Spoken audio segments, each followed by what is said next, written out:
अरे बड़ा मजा लेला राजा हमसे कुंवार में।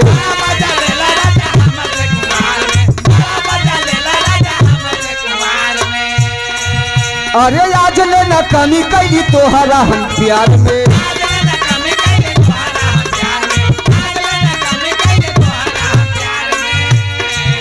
अरे जातारी ससुरा सैया के सेज पर फील ना होई।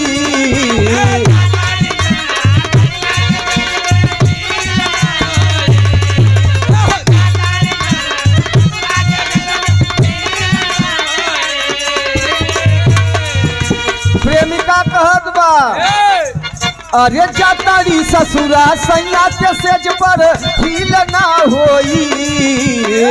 रबर वाला चोली किन के, रबर वाला चोली किन के दीहा ये कर जाऊ जवन ढील ना होई।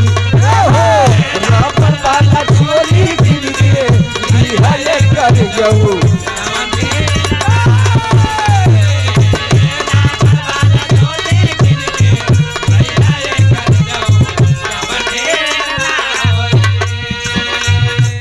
कहत बाका अरे जातारी ससुरा सैया के सेज पर फील ना होई।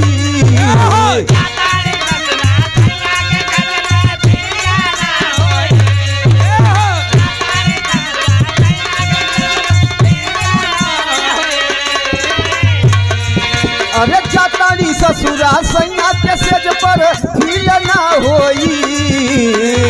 रबर वाला चोली किन के दीहा ये कर जाऊ जवन ढील ना होई।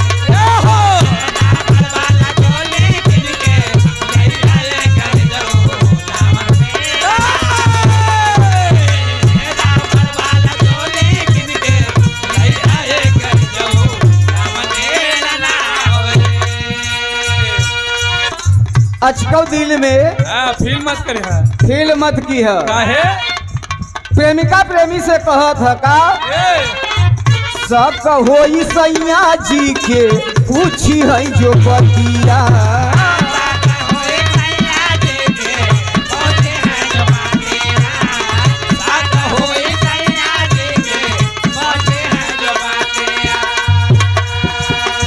ढील ढाल भइल कैसे नैहर के थतिया।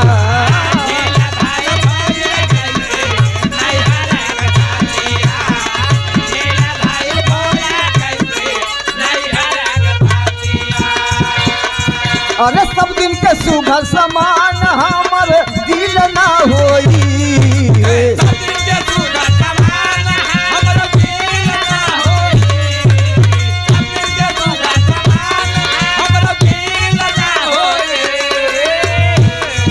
अरे सब दिन के सुघर समान हमर दिल ना होई। रबर वाला चोली किन के, रबर वाला चोली किन के दीहा ये कर जाऊ जवन ढील ना होई।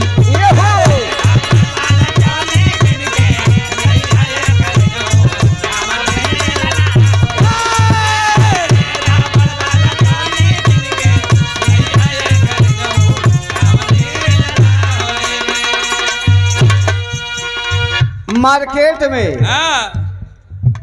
अब ही